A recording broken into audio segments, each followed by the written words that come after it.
Storm, earth, and fire, heed my call.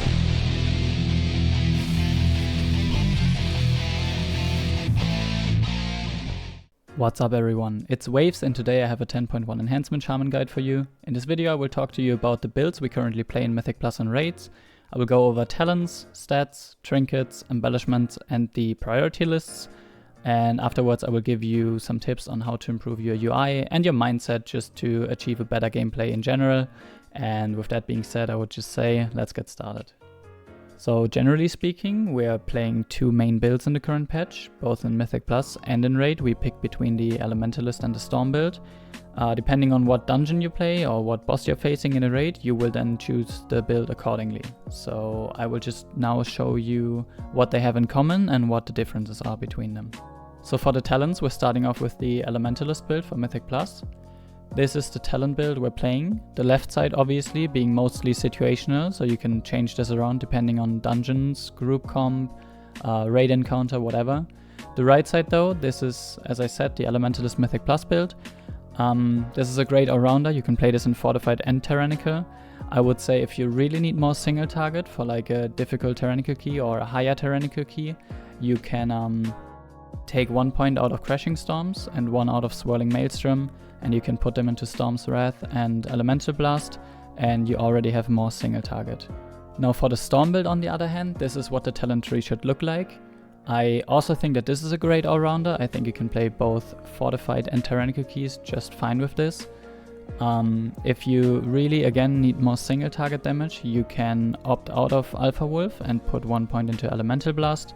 And if you want even more single target damage and want to give up some funnel, you can take the Converging Storms point and put it into Elemental Assault. Now for raids on the other hand, these would be the talents for the Elementalist build. We opted out of Crash Lightning and Crashing Storms compared to the Mythic Plus build. We kept Swirling Maelstrom this time, and we put points into Storm's Wrath and Elemental Blast. You mainly play this on Assault of Sakali and some other bosses depending on how your group plays them. And this is what the Storm build looks in Raid. This is purely single target. This is the highest damage single target build that we have currently. If you're looking for a little bit more cleave, this is for example what I played on Mythic Zarkarath.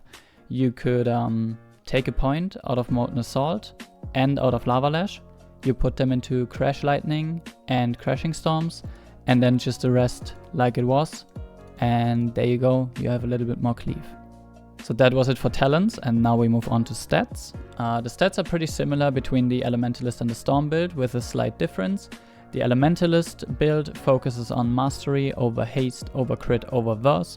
Mastery being very important because it increases our Fire, Frost and Nature damage, which is the vast majority of the damage types that Elementalist build deals. Storm build values Haste way higher. It's Haste over Mastery, over Crit, over Verse. And you want to try to be around like 30% haste. It's not the end of the world if you can't reach quite 30%, but you just want to aim to get there basically.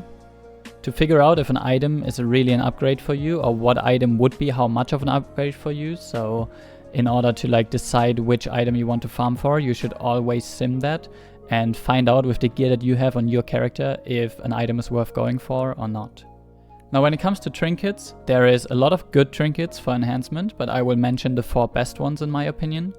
The 4 best ones are the Ominous Chromatic Essence from the Experiment boss in the raid. There is Haaland's Loaded Dice from Freehold. There is the Bomb Dispenser from Skarn.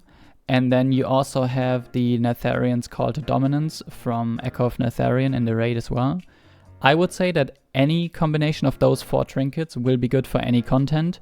Of course, depending on what gear you have, what specific boss or dungeon you're doing, it's gonna be a different combination that will be better than the other ones, basically. Overall, you can play any combination of those 4 though, and it will be good. For the Storm build, I can also add on top of that the Anvil trinket. It is really good for the Storm build because the more Storm Strikes you cast, the better the trinket gets, and since you're mainly just spamming Storm Strike with that build, it does become a really good trinket for a single target Storm build. So for embellishments, there's not one combination that is like the best in every situation. So I will just tell you the really good ones, and then you can pretty much just sim your character with the gear that you have and for the content that you want to play, and figure out which one would be ideal for you to craft. One of them being the haste set. I think it's really strong, specifically in Mythic Plus, but also in Raid. You make it by crafting 2 of the 3 items shown here. Another one would be going for Shadow Flame pieces. Either you take 2 or you take 1 and pair it with Dracothist wrist guards. And you can also take Fangs on your weapon and then pair that with either Dracothist wrist guards or with 1 Shadow Flame piece. Now for the rotation, Enhancement Shaman always follows a priority list, and the priorities always change depending on what build you play right now. So an easy way to get the proper priority list would be to head over to the Wowhead Enhancement Shaman guide. I will have the link to that in the video description. And then under the rotation section here, you can scroll down and you will find different tabs. You will have single target here with Elementalist and Storm. And if you scroll further down, you will see the AoE rotation with Elementalist and Storm. You pretty much then want to go, let's just say you want to figure out, okay, what do I need to press single target if I play Storm build? You click on here. And then you can pick whatever you want to have. If you're playing Ascendance, if you're playing Crash, you pretty much make sure that you tick all of the talents that you're playing. For example, I would be playing this, I would be playing this, I would be playing this, and I have Foresight. I'm not playing Ascendance, I'm playing DRE. Crash I don't like in single target, it's not that good. And Fire Nova, obviously we're not playing in single target either. And then that would give you the priority list that you can follow. You can also, if you, for example, want to, I don't know, add in Ascendance instead of DRE for whatever reason, you click it and it just adds Ascendance into the priority list. So that is how that calculator works. If you're playing Elementalist, you click on here. Again, same thing, you just click the talents you're using and you get the priority list. Same for AoE. Scroll down here and you tick the build that you want to play, the talents, and you get your priority list. I know this may seem a lot because the priorities are different, but it gets a lot easier by just playing and practicing. Always look back on the priority list and think about, okay, what do I have to press next? And then just practice, practice, practice, and make it to where all of these priority lists basically become second nature to you. It may seem confusing and complex at first, but it does get easier over time. Alright, now I just have some more tips for you guys on how to improve your mindset to achieve better gameplay.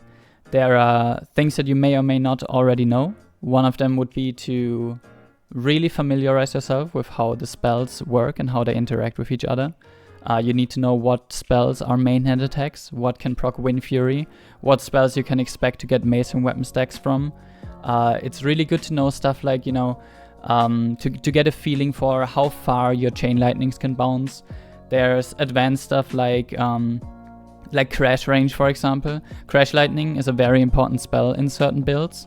Let me give you an example. I will go to Crash Lightning. Something that not a lot of people know is that Crash Lightning isn't actually melee range.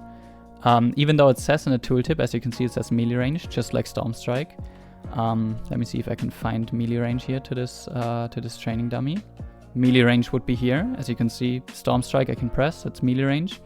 If I go further back though, right, if we go like this, for example, this is way out of melee range. I can't press Storm Strike anymore. Crash Lightning doesn't require a target though. And if I press it, you can see I'm still hitting the mob. This is way more than melee range. And that is something that can lead to better gameplay if you know that. For example, if you have to kite away from something. You know, if you're hitting a mob and then you're kiting away and you're hitting spells, and then as you're running away, you're jumping, turning back and pressing something. You see how that Crash Lightning hit the target. I'm standing way out of melee range and that still hit. You know, it's stuff like that. That, for example, if you're kiting away, Crash Lightning could be the last spell to use. And there's tons of these things that might help. And the more you practice, the more you spend time playing the build, the more you learn about them. Another big one for me would be rotation helper add-ons or weak auras or whatever. They limit your improvement as a player, in my opinion. It is really difficult for someone that gets used to, you know, staring at a rotation helper and following it blindly to adapt to situations, to build a sort of intuition of when to use your utility correct, how to adapt your gameplay to, for example, you're playing a pack in Mythic Plus, all of a sudden something gets pulled and it creates a priority target. I don't know, you need to take damage away from mobs and funnel it into the one target that just came to the group. Something like that, you know, you need to alter and adapt to the situation that's happening. You won't ever learn that with rotation helpers, and I strongly advise you to learn playing the game by yourself and not follow a rotation helper weak aura or add-on. Another one, a really, really big one, is get a UI that works for you. You need to track everything properly that you need to see. Enhance includes a lot of buff and cooldown tracking that will make you better at the game if you do it. Planning ahead, what is happening when. You can only really do that if you're tracking your stuff correct, in my opinion. You need to know when you have damage for what. For example, if you play a Mythic Plus key, you need to see in a weak aura, for example. Sure, not everyone likes to play with weak auras, not everyone has to. There's different ways to track stuff. Whatever works for you works. But if you play a Mythic Plus key, for example, and you know, okay, there's this particularly difficult pack or a boss or a mini boss or whatever coming up in so-and-so seconds or minutes, you need to know that. And what really helps, in my opinion, is if you go into the options and you show numbers for cooldowns. And you, for example, if I use my wolves, you know, I have 1 minute 30 cooldown. If I can plan around that, if I can calculate, okay, how long do I have that on cooldown? When do I need it? It makes you way, way better, way more aware, and overall just increases the damage that you can do, because you know when you will have damage and when you won't. So being aware, being prepared, pre-planning stuff, definitely a huge point that you should put focus on and that you should try to improve on, because it will definitely make you better at the game. Another big one for me would be that I hear a lot of people blame their bad results on stuff that doesn't really make sense. Like blaming it on a specific piece of gear, for example, which sure, that could make sense if you're talking the difference between like having 3 set pieces or 4, or like a very OP trinket maybe or something like that. But I've often heard stuff like, yeah, you know, I'm missing like 2 item levels overall, or my neck has the worst stats in the game. And then they're referring to like a 20k overall difference, where I'm like, you would probably wear no neck and still do the 20k more if you just played better, you know? Like, sure, it makes a difference, but you shouldn't exaggerate the difference that it makes to where you fully ignore if you play correctly or not. The same is like people that claim, yeah, my spec is RNG. Like, sure, there's a big DPS variance if you play, for example, the Storm build in single target on Enhance at the moment. If you get insane procs compared to if you get really bad procs, that is a huge DPS variance. But if you go into a key, if you play a dungeon and you're saying, oh yeah, I mean the spec is RNG, I just didn't get any procs the entire dungeon, and you're doing like, I don't know, like 110k DPS, where someone else with similar gear does 150, 160k DPS in that key. You can't really just say that you got unlucky with procs, because that may be true, but it probably won't be the only reason. So in a way, I think that it's really important that you don't just blame everything on stuff that you don't have any impact on, and try to focus on seeing what you did wrong and trying to improve on what you did wrong. Next one for me would be simming. I know I talked about it already in this guide, and I talk about it on my stream all the time, pretty much everywhere. If you want me to make a guide on how to sim your character properly, on what you can sim, what would be good sims to do, then let me know in the comments. I would appreciate that. I can definitely do that for you, but at the end of the day, simming is really, really important. If you want to get the most out of your character, you definitely need to know how to sim, and you need to do it often. Also, another big one for me would be that you should always use the information that's out there, but please never stop using your own brain.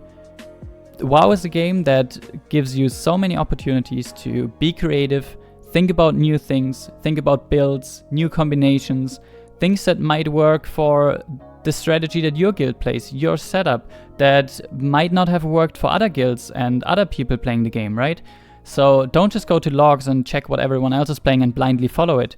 Sure, if it's like very obvious that that's like the best thing for the boss fight, for example, then you play that as well, right? But that doesn't mean that you should stop thinking about different alternatives.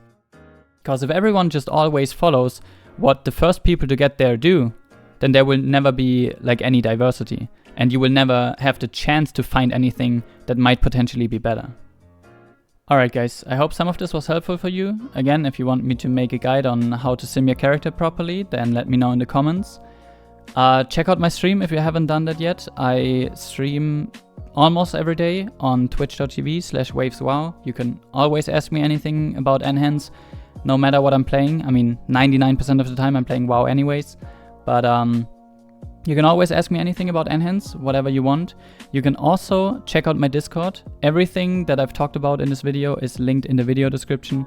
Join the Discord. You can always ask questions there as well. There's not only me, but also other people that will do their best to answer your questions and help you out. And there's also a coaching system that I offer there. So if you're interested in that, make sure to check that out as well. And with that being said, guys, thank you very much for watching the video. Take care, stay healthy, and I will see you guys around. Peace.